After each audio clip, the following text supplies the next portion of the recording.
not here to make the kids walk away and say, oh, he was with Tupac, he's with the Outlaws, or he's a gangster, etc. Hopefully, by me telling my life story will only be a way where some of the kids can take a lesson from it and be happy and proud that Allah guided us to the religion of Islam.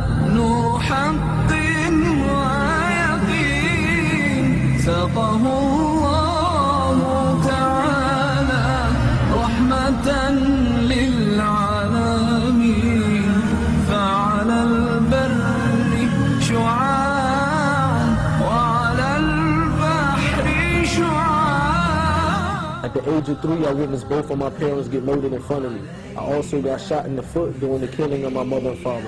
One of the guys who killed my parents, he was very close to my father, to the point that they was like brothers, and he also looked to the parents and my father as if they was his own parents. After the death of my mother and father, me and my brother, I had a 6-month-old brother in the house at the time, and I had a 3-year-old brother in the house at the time.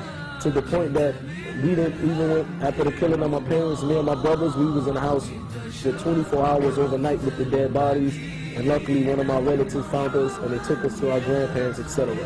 Both of my parents, when they got married, before they got married, they both was converts to the religion of Islam.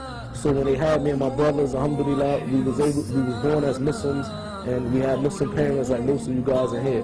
But growing up with my grandparents, they was Christians, so at a young age they started to make us go to church, and they forced us upon the religion of Christianity. And for me, things started to move fast in a better light.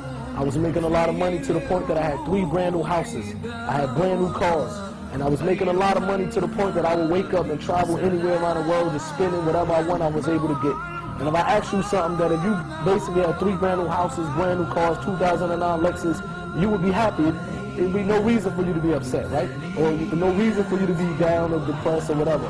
I thought the same thing until I put myself in that position. And I swear to God, if anybody is basically living their life only for materialistic things, only to get money, only to get rich, only to sell drugs, only to get their main thing focus in life is this dunya, I guarantee you, you would be depressed. A very good close person of mine that I used to be in the music industry that I knew since I was like 14, 15 years old. He produced 100 million records worldwide. 100 million records worldwide. He produced many of hits for Tupac, Snoop Dogg, Nas, etc. I get a phone call 3 months ago from his wife. She was crying hysterically, and she told me that his name was Johnny J, and she told me Johnny J just committed suicide. This is a guy who had a house on 5 acres. He had a mansion. He had a pool in his backyard in the shape of a heart. He had millions of dollars. And when I asked his wife, I said he had everything. Why would he do something like that?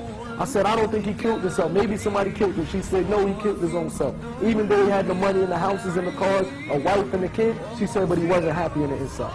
Fortunately, a lot of Muslim youth, even in this country, they putting the religion of Islam aside. They running towards a life that people like myself, people like the brother, and thousands of people in America are running away from. Why would you run towards the hellfire when Allah tells you in the Quran that if you follow this religion, you have a chance to get to Jannah, inshallah? You go to a brother and say, what's your name? Muhammad, he said, no, my name is Mo. He's sagging his pants. He's walking like a gangster. Man, come on, man. Real gangsters don't even behave like that in the first place. You got Muslims, man, they walking around like gangsters. And you got gangsters in America that's leaving that lifestyle, running towards the religion that many of the Muslims are running away from. Allah doesn't need us, we need Allah. When we walk away from our religion, it's nothing for Allah to replace us with better Muslims. When you stop going to the masjid, you're not at the front row doing your salat no more, this doesn't hurt Allah one bit. Allah will raise up another person who was a kafir, he will accept the religion, in the same masjid that you was making your salat, he will be in the front row making the salat, he will be happy to follow the Quran and the Sunnah. While you want to follow the Sunnah of Tupac, it will be somebody that will be honored and happy that Allah chose them to follow the Quran and the Sunnah.